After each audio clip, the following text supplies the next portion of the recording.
Good day to everyone. Steve Wyss here and joined by Kevin Harper for the latest All Sports Betting Podcast, Cricket World Cup previews, and a good Monday, Kev, with the sixes bet for Australia. Finally on the right side of a small margin. They covered the other 6.5 sixes it was fairly with these, like 5 overs to go in fairness, and then there wasn't another six.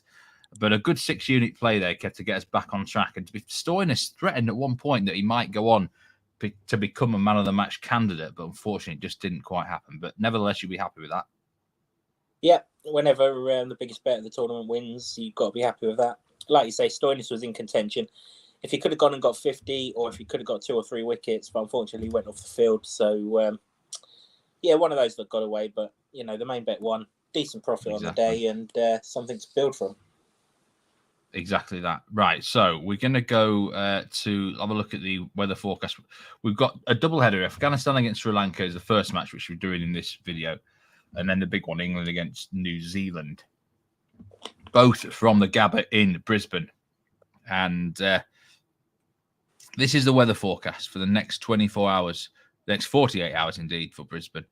And as you can see, now this match starts at 3 p.m. local. The good news is the rain percentage chance goes down to 26% from then. There's going to be rain in the morning and then a little bit overnight. So, we might get a case of, the outfield's a little bit wet. But it looks like we should hopefully get 2 full games. And certainly evening game looks fine. You might know a little bit more about the drainage here, Kev. We know they've not had that much rain. So it should be fairly, I think we'll get off on time, won't we? Yeah, you'd hope so. I mean, the outfield's all sand-based, isn't it? I mean, if you think back to Simon Jones back in the day and all the problems that the sandy-based outfield caused him, nothing's changed. So you'd imagine that the sand would dry up all of the rain. And, with a bit of luck, that rain disappears a little bit earlier than what it says there. And, we're all good. It's known for being a fairly good batting deck here at the GABBA. And did the match Australia against Ireland maintain your thoughts on that? Yeah, it did. Yeah. It's still not perfect, but as we've said all along in these podcasts, it's still late spring in Australia, isn't it? You're probably a month away from prime cricket conditions out in Australia. But yeah, the ball flew, didn't it? There was some monster sixes in that game on Monday, both from Australia and Ireland. And had it not been for some poor shots or picking out fielders, Ireland probably would have got a bit closer than what they did. So, it looks a good batting wicket. Let's move on to Sri Lanka then. It's Afghanistan, Sri Lanka. The game is pretty much up for Sri Lanka now, isn't it, in terms of qualification? It is if they lose this. I mean, obviously, if they win both of their games, they can still get through. As tough an ask as that is, but obviously one of the games is against England, so that will help them out. But basically, whoever loses this is gone, aren't they? Yeah, they are gone. I mean, I'm just looking at the table now. Sri Lanka on 2 points, and both on 2 points after 3 games played. So, yeah, this is a must-win game for both. And 2 Asian nations, prideful Asian nations. I mean, Afghanistan have been a bit unlucky. I think you've got to say 2 no results in this phase. I mean. That's rather unfortunate. We've just hardly seen them in action. There's hardly any form to go on here.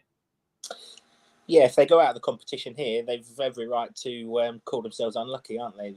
The only game they've played was against England in Perth, which is probably the worst ground for them, given the pace and the bounce and everything that they've not been exposed to too often.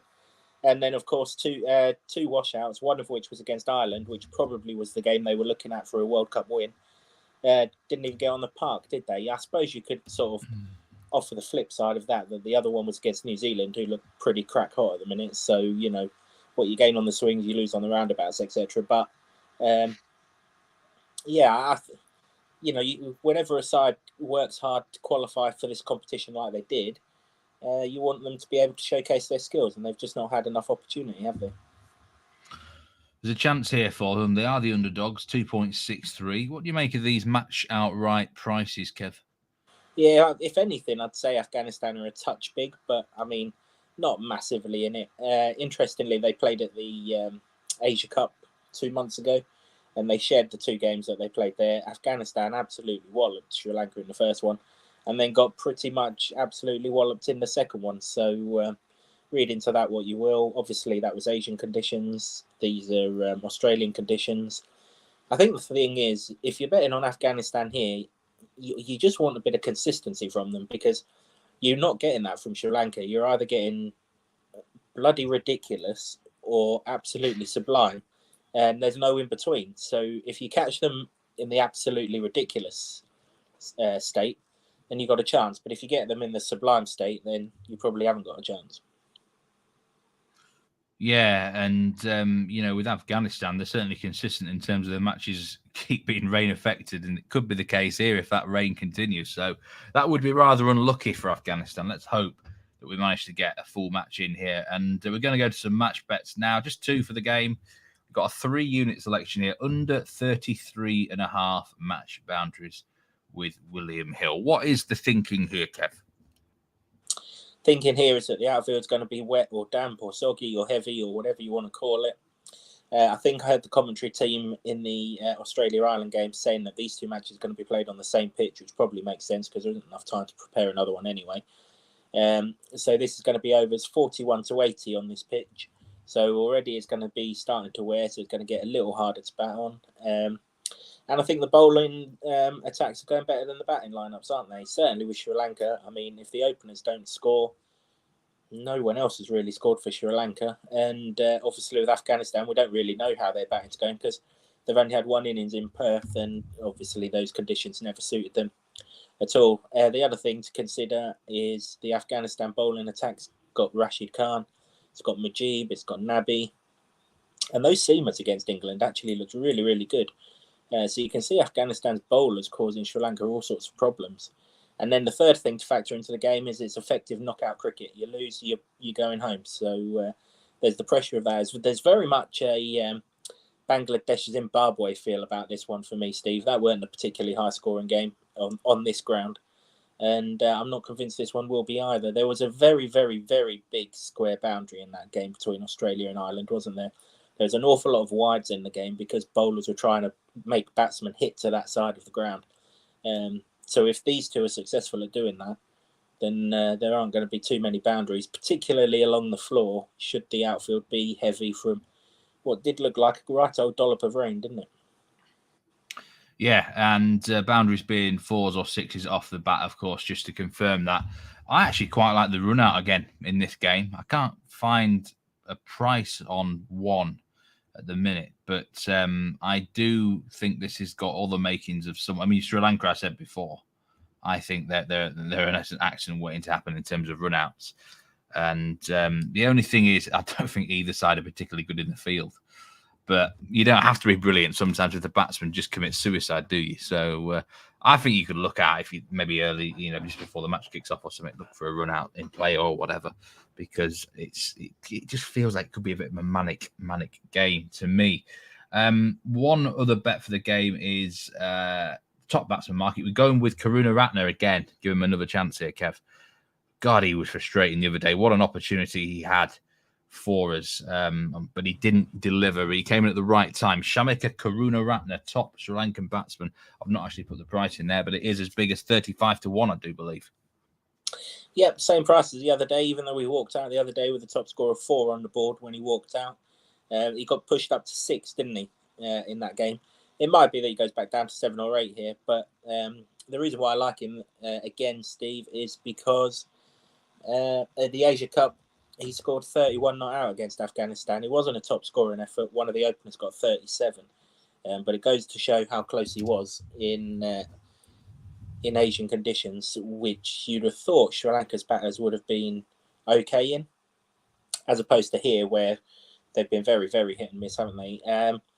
That Afghanistan pace attack, it caused Butler and Hales problems, didn't it, in Perth, especially the left armour, Faruqi. And if they're causing them problems, they're sure as buggery going to be causing Nasanka and Mendes problems. So if they can shoot them out early, 3 or 4 and 5 have basically been non-existent for Sri Lanka in this tournament. And then all of a sudden you get into the captain, Shanaka, Hasaranga, who barely hit ball with bat, and then Karuna Ratner.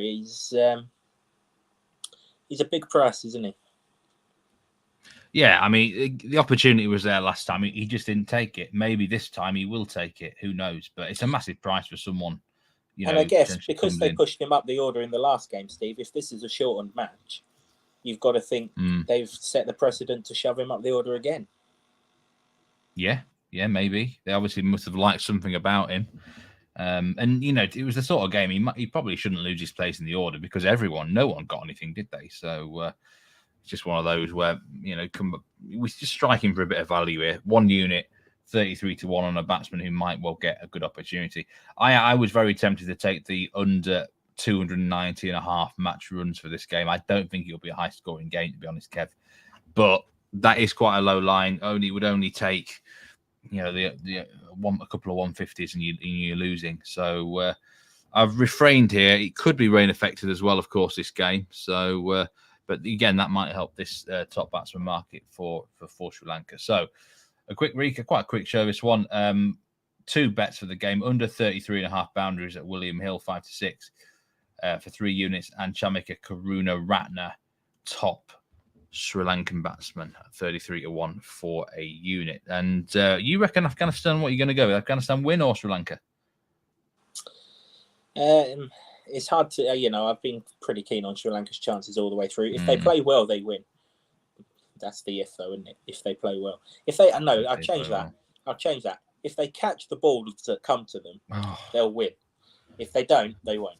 That's been their problem. They couldn't catch a cold, and they've given it to me. So that's the problem with the Hasaranga performance has gone up to 35.5.